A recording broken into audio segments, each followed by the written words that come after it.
welcome back to Sam's Creative Kitchen and welcome to another video. In today's video, we're going to be talking about an inexpensive and nutrient-dense protein, tuna. When a lot of people hear the word tuna, I think they think of tuna melts, tuna sandwiches, tuna noodle casserole.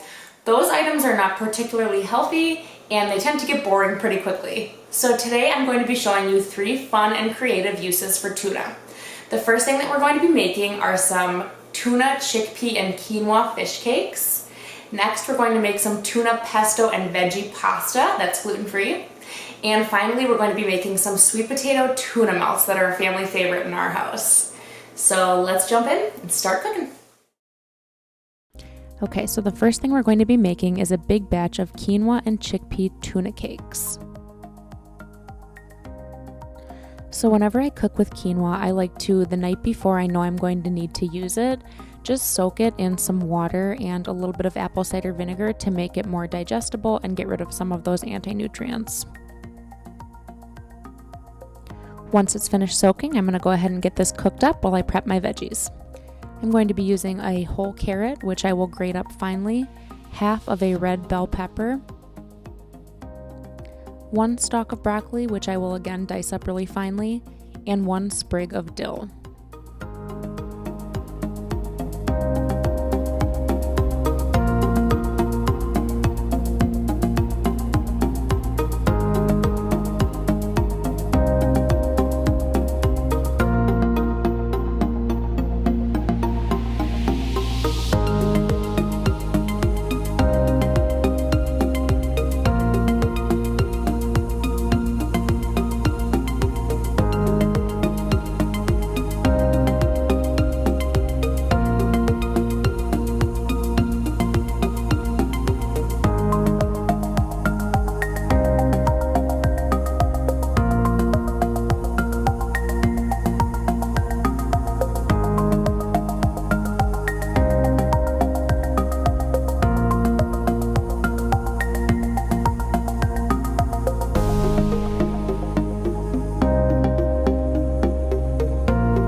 And now I'll just lay out all of my ingredients that I'm going to combine for the cakes.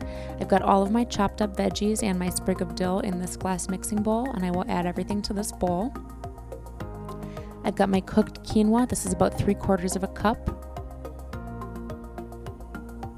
I've got about a cup here of sharp cheddar cheese that I just grated up. Then I've got about a cup here of cooked chickpeas. You can either use half a can of chickpeas or you can use dried, cooked, and drained ones. If you are using dried beans, make sure that you take off these hulls if you are bothered by them. Looks like I missed a couple. And then I've got a 5-ounce can of tuna here. Some ranch dressing. This is my homemade Greek yogurt ranch, but you can use store-bought. 2 eggs. Some almond flour. I'm going to start with about 3/4 of a cup, and I will probably need to add more as I go to get the right texture. Some Dijon mustard here, and some salsa. And now I will go ahead and mix everything up.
And from here I did end up adding some more almond flour just to get the right consistency. You want to be able to form these into patties.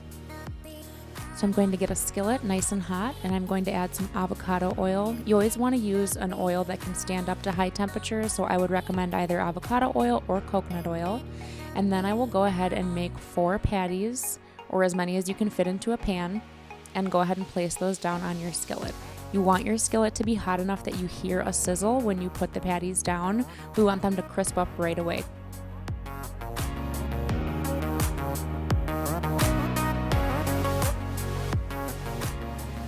When they've cooked up for about 3 to 4 minutes, you can go ahead and flip them. Just like making pancakes, the first one is always the hardest to flip.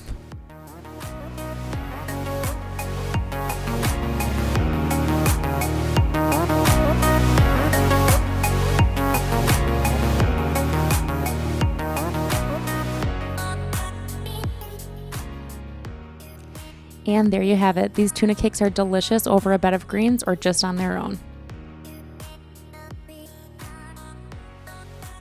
Next up, we've got some pesto, veggie, and tuna pasta. This one is a family favorite in our house. So I'm going to start out with my veggies. I've got some broccoli that I've chopped up finely, some bell pepper. I'm just using what I have on hand. These are just kind of leftover peppers that I had, but any color is fine. Some shredded carrots and some frozen peas here. You could also use asparagus, zucchini if you've got it. And then I've got 2 8-ounce packages of gluten-free bow tie pasta. This is going to make quite a bit, so if you want to half this recipe, you're more than welcome to. I've got some pesto here, and I've got 2 5-ounce cans of tuna.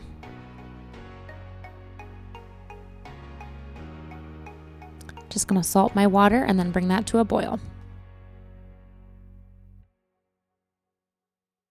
And here's my sneaky kid not realizing I'm recording and stealing food off the counter. And of course his partner in crime who he's feeding veggies to. I should probably discipline him for this, but it's just so cute. Then once my water is boiling, I'm going to go ahead and add in my pasta.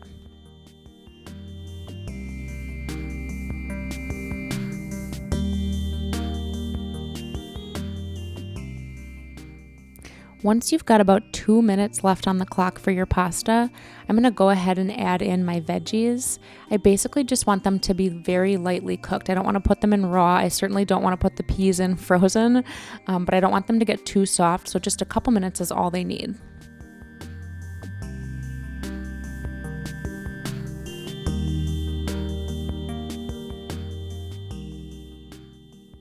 Then I'm going to drain out my pasta. Right away after I'm done draining it, I'm going to hit it with some cold water to stop the pasta from cooking anymore. And then after that, I will hit it with a little bit of olive oil to make sure that the pieces of pasta don't stick to each other. Especially with gluten-free pasta, they tend to get really sticky.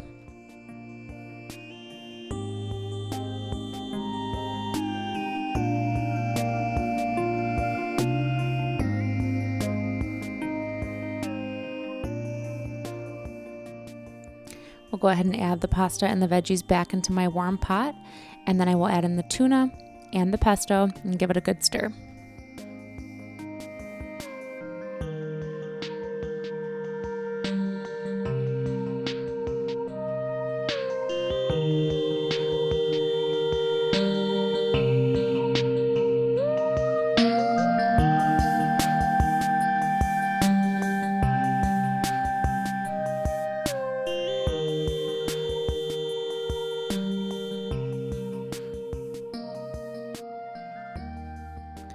This pasta is really good served either warm or cold. It will keep in the refrigerator for up to a week.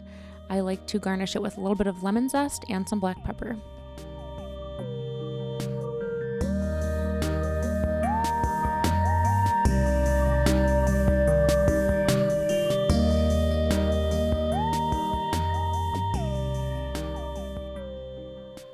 And next up, we've got our sweet potato tuna melts.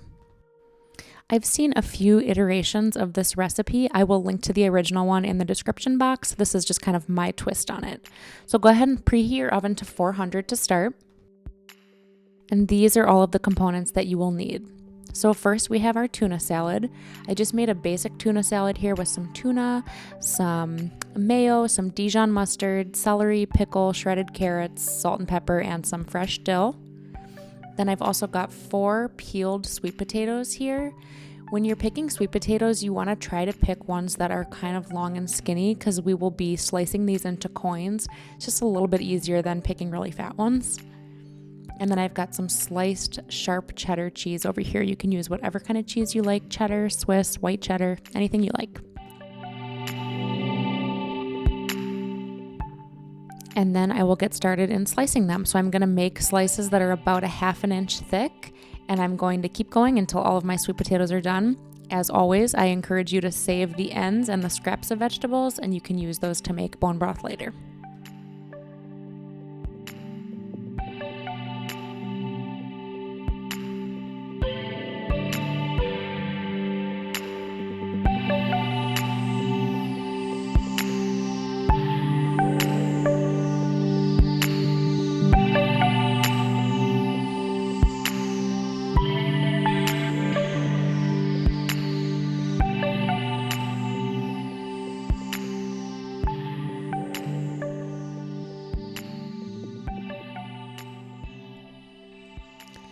Then I'm going to just oil a baking sheet, and I will lay my sweet potato slices out on my baking sheet.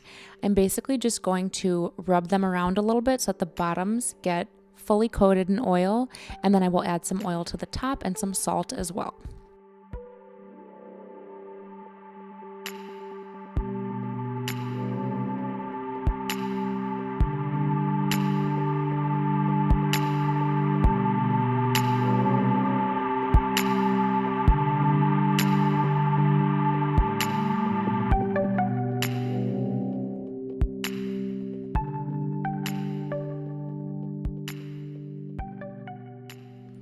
I'm going to bake these for about 10 minutes, and then I will flip them over and bake them for about 3 more minutes on the other side.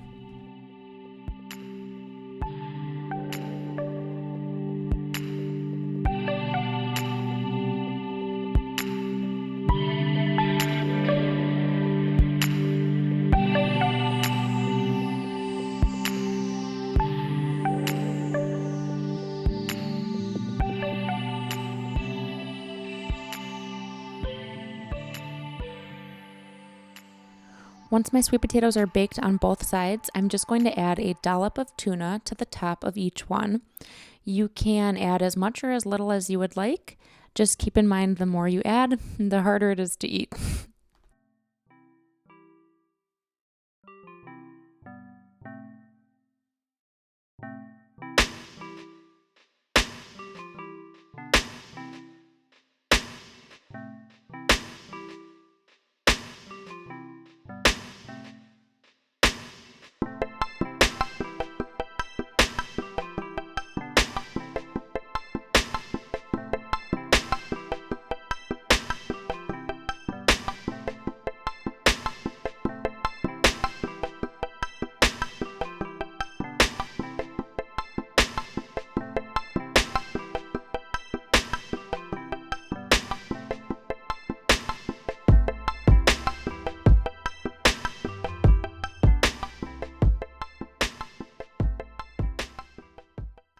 Next, I will just lay a slice of cheese on top of each potato.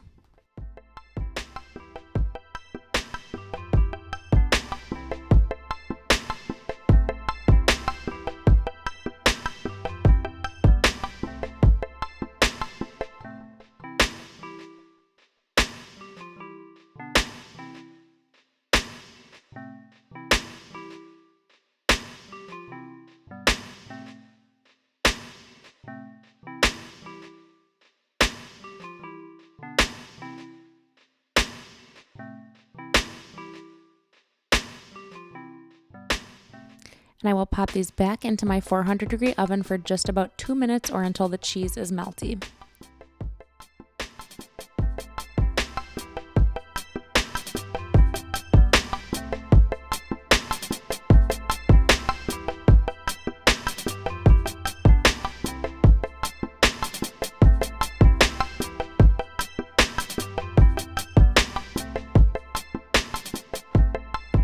And there you have it, 3 creative ways to use tuna. Thank you guys so much for watching this video. I appreciate it. If you like the content, please let me know in the comments and don't forget to subscribe.